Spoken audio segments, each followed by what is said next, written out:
ویلدورانت من چی میگه؟ میگه این واژگونی سریع عادات و رسوم محترم و قدیمی‌تر از تاریخ مسیحیت رو چگونه تحلیل کنیم؟ علت عمومی این تغییر فراوانی و تعدد ماشین‌آلات است. من نمیگم که ویلدورانت داره میگه.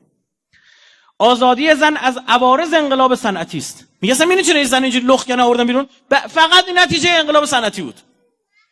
لازمش دارن بابا، کی بیاد این کالا رو تبلیغ کنه بخرن؟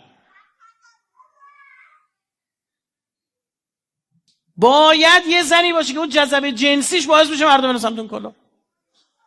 آخه یه کمی فکر کن چرا برای خرید و فروش آب معدنی زن باید بیاد تبلیغ کنه؟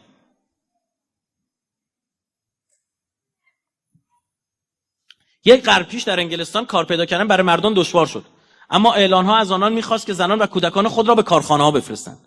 کارفرمایان باید در اندیشه سود و سهام خود باشند و نباید خاطر خود را با اخلاق و رسوم حکومت‌ها آشفته کنند. میگن که نباید درگیر اخلاقیات بشه، گور پدر اخلاق و قوانین و حکومت‌ها، این باید کار خودشو بکنه. کسانی که ناآگاهانه در راه خانه براندازی توطئه کردند.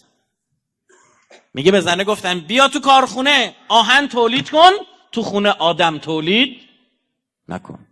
من ویلدورانت میگه توطئه کردن برای خانه براندازی. کارخانه‌داران وطن دوست سده 19 انگلستان بودند. اون خواستن کارخونه. بعد از انقلاب صنعتی زن در ظاهر حق مالکیت شد و اکثر زنها کشورها مالکیت رو به رسمیت شناختن. بعد آروم آروم این توسعه پیدا کرد. گفتن خب این کارگره رو برداشتیم، بازم نیروی کار کم بود. گفتن از شهرهای دیگه بکشید بیارید اینجا. شروع کردن این جوانای مجرد برنامه. اینا یه سری نیازهای جنسی داشتن. بلند شد کارو بریم که برمیگشت دوباره میاد شهرشون مثلا به نامزدش سر میزد. گفتن یا باید بیاریم اینا اینجا ساکن کنیم، این یعنی باید بهش خونه بدیم. نمیصرفه خونه سازمانی بهش بدم. چقدر من بیام مثلا 100 میلیون برای یه خونه بسازم برای کارگر؟ ولش کن. من چیکار کنم؟ گفت نیازشو برطرف میکنیم. به جای 1000 تا خونه برای 1000 تا کارگر، یه خونه زد به اسم فاحشه خونه. نایت کلاب ها شکل گرفت. گفت شما صبح تا شب بیاید کار کنید، شب تا صبح هم برید اینجا حال کنید. مخدر مصرف کن، خستگی یاد بره، صبح دوباره بیا سر کار، بیا محکم بیا کار کن. و این اثر گذاشت. بعد ما اینا اومدن چی گفتن؟ گفتن که خب ببین شما برای اینکه بتونید تولید کنید باید تمام این پکو بگیرید، مدل آموزش نیروها، سیستمش، فرهنگش، همه چیزو بگیرید. بعد گفتن خب حالا باید نظام مدیریتی ما رو هم بگیرید. بعد گفتن خب نمیشه که شما نظام مدیریتی اقتصادی ما رو بگیرید در حالی که سیاسیونتون مخالفن. مدل سیاسی که ما میگیم اینه جواب میده که تو توش بتونی بیشتر مصرف کنی، این شکلیه. فلذا آرام آرام کشورها رو هم گرفتن، دونه دونه فرقه‌هاشون رو چیدن، شبکه ماسونری رو چیدن، آدم تربیت کردن، مسئولینی که این نگاه اقتصادی رو قبول داشتن سر کار اومدن. یعنی گفتم باید مدل اقتصادی و فرهنگی و سیاسیتون از یه سنخ باشه. نمیشه که شما تو جامعهتون یه فرهنگی دارید که مثلا چیه. من کتاب چیزی میخوندم، یه گروهی از آمریکا اومده بودن رو بحث توسعه تو ایران کار کرده بودن، خیلی جالبه. داشتم مطالعه می‌کردم، دیدم مثلا یه بخشش نوشته بود که آقا ما نمیتونیم تو ایران کارمون رو پیش ببریم. میگفت اینا یه فرهنگی دارن، فرهنگ احترام، فرهنگی که زور نگفتن. این باعث میشه کارفرما سر کارگر داد نزنه. اینا تو رو درباسی میمونن. خیلی جالبه. میگه برای توسعه ایران این فرهنگ رو اول باید نابود کنیم. خدا شاهده. حالا اون بخشش حتی دوستان یادآوری کنن، عکس میگیرم میذارم رو کانال ببینید اون صفحه کتاب. تو اینترنت هم باید مقالاتش باشه. باید اینو این فرهنگ باید. یعنی چی اینا شرم و حیا دارن؟ یعنی چی دلشون نمیاد به یکی زور بگن؟ عبارتی در کشورها ساری و جاری شد. چی؟ این مشکل شماست. متوجه شدی؟ آقا مشکل منه، من مسلمونم، من آدمم. یعنی چی؟ چطور بی تفاوت باشم نسبت به انسان؟ بی خود. این مشکل شماست. مشکل تو خودت حلت کن. تو خونه ناراحت بودی به درک، محیط کار نباید بیاری.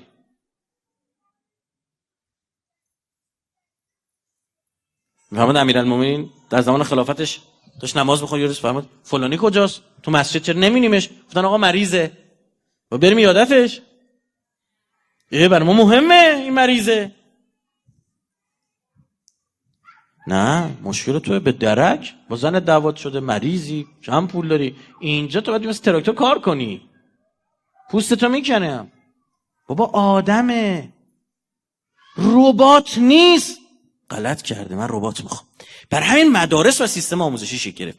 سیستم آموزشی که بچه‌ها توش عین ربات همه متحد و شکل میرفتن میشستن روی صندلی‌ها، کله‌ها کچل، یه روپوش یونیفرم یکسان. اینا همش مال اونوریاست، اینا اسلامی نیست. همه باید یه مدل، رأس ساعت 8 صبح اینجا باشید، زنگ اولم همه باید ریاضی بخونید. حالا یه نفر خصلتش اینه، خصوصیاتش اینه، ذاتش اینه، خوابالوه. بعضی اصلا سحرخیزن. و ذاتش چیکارش کنیم؟ یکی سرمایه، یکی گرمایه، یکی صفرایی، یکی بلغمی، یکی یکی درونگراست، یکی برونگراست. گفتن نه. و تو این سیستم باید رشد کنید و این رشته‌هایی که ما مشخص میکنیم درس بخونید. و شما باید این سواد این کتابا رو داشته باشید تا از ما استاندارد زیستن تو این جامعه رو بگیرید. وگرنه کارت پایان خدمت بهت نمیدم، وگرنه گواهینامه بهت نمیدم، وگرنه تمام حدود و ثغور و رفت و آمدت رو کنترل میکنم، نمیذارم پاسپورت بگیری، وگرنه نمیذارم بری سر کار و اینو فرهنگ میکنم بهت زنم ندن. تو برده شدی.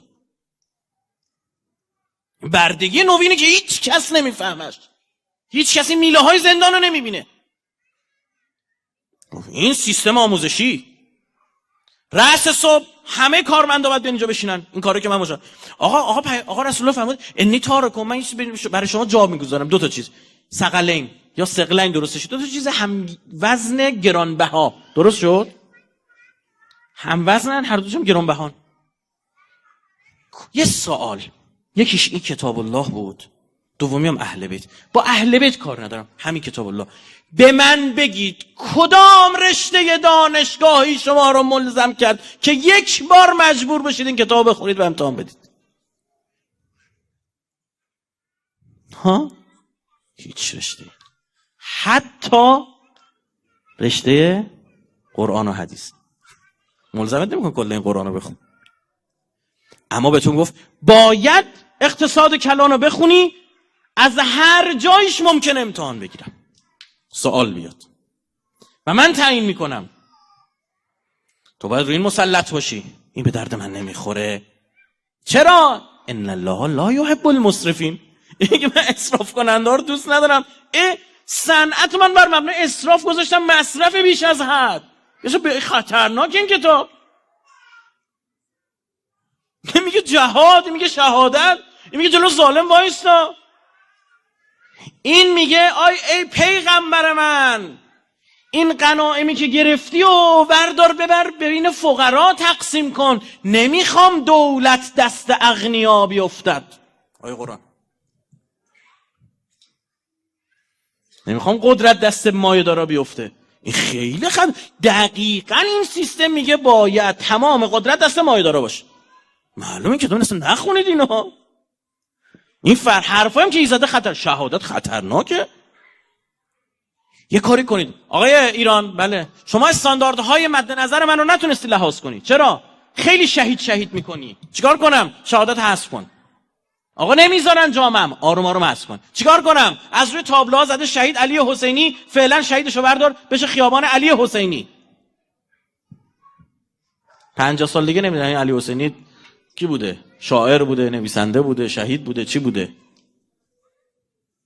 خیابان جمالزاده شهید بوده، محمد علی جمالزاده نویسنده بوده، چی بوده؟ اینجا شروع کن. بجاری چشتون داره این اتفاقا میفته. چرا؟ چون خیلی از من و شماها هنوز هم یک بار این کتاب را نخوانده ایم، چون کسی ملزم نکرده و تازه خواندن این کتاب هم کافی نبود. من دو چیز گرانبها میگذارم، قرآن و اهل بیت، سیره اهل بیت رو بفهم. این شبا میگه اینجا ما داریم راجع به سیره اهل بیت قرآن حرف میزنیم دیگه، میگه او چقدر حرفای عجیب غریب جدید. تا حالا اینجوری نگاه نکرده بودیم به دین، تا حالا اینجوری با مثلا نگاه نکردیم. خب این نگاه خطرناکه و تو این سیستم این حرفا خطرناکه. این حرفا برهم زننده هنجار و نظمی است که اونها خواستن حاکم کنن.